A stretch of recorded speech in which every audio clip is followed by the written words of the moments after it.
मैं Mahendra Kumar Jajoria, associate professor भूगोल विभाग। जनसंख्या वृद्धि में आज का हमारा टॉपिक है भारत में जनसंख्या वृद्धि। भारत प्राचीन काल से ही एक बड़ा जनसमूह रहा है, लेकिन प्राकृतिक आपदा, महामारियों, संक्रामक बीमारियों तथा युद्धों के कारण इसमें लंबे समय तक अधिक वृद्धि नहीं हुई। भारत की जनसंख्या में उल्लेखनीय वृद्धि 20वीं सदी के तीसरे दशक में मानी जाती है। भारत में जनसंख्या की गणना की सर्वमान्य जानकारी सन 1881 के उपरांत मानी गई है।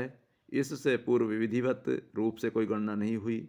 एक अनुमान के आधार पर भारत में 300 वर्ष ईसा पूर्व 100 से 140 मिलियन जनसंख्या थी, जो सन 1600 तक 100 मिलियन के आसपास ही रही। प्लेफेयर के अनुसार सन 1800 में भारत में 18 करोड़ जनसंख्या थी। ग्रेट ब्रिटेन के महापंजीयक के अनुसार सन 1885 में भारत की जनसंख्या 17.5 करोड़ थी, जबकि एक संसदीय प्रपत्र के अनुसार ये जनसंख्या 18.1 करोड़ थी। 1865 में प्रस्तुत संसदीय प्रपत्र के अनुसार 19.1 करोड़ थी। भारत की प्रथम जनगणना सन 1872 में संपन्न हुई थी, लेकिन यह संपूर्ण भारत में नहीं होकर प्रयोगात्मक आधार पर देश के कुछ राज्यों तक ही सीमित थी।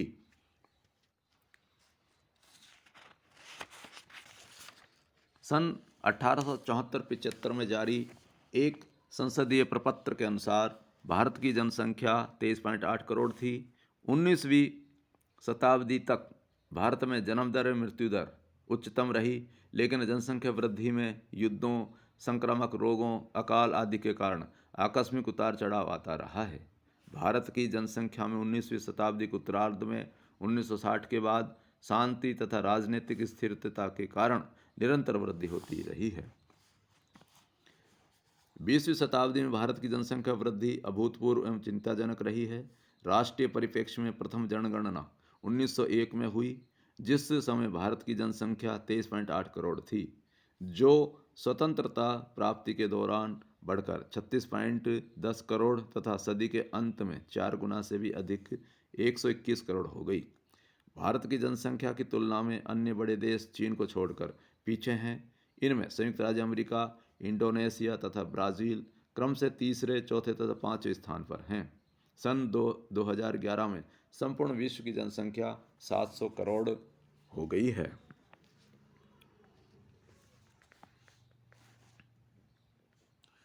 भारत में जनसंख्या आकार में वृद्धि दर 1901 से 2011 तक निम्न सारणी में प्रदर्शित है।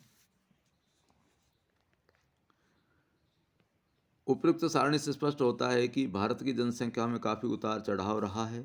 अतः वृद्धि दर के आधार पर 20वीं सदी की संपूर्ण जनसंख्या वृद्धि के इतिहास को निम्नलिखित 3 सामयिक खंडों में विभाजित किया जा सकता है। नंबर 1, स्थिर जनसंख्या। देश में यह समय सन 1901 से 1921 के मध्य माना जाता है, जब धीमी गति से जनसंख्या में वृद्धि हुई।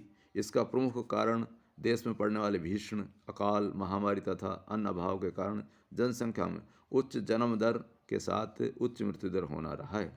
1911 से 1921 के दशक में जनसंख्या में वृद्धि नकारात्मक रही।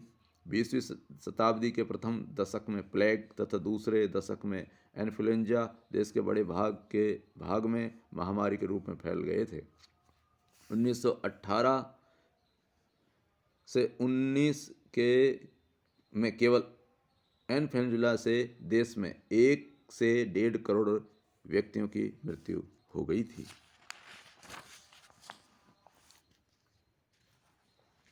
दूसरा, धीमी गति से बढ़ती जनसंख्या।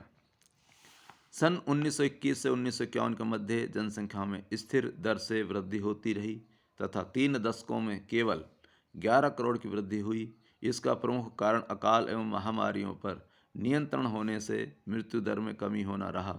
इस अवधि में मृत्यु दर को कम किया गया, पर जन्म दर पूर्ववत ही रही, जिसके कारण जनसंख्या में वृद्धि होती रही।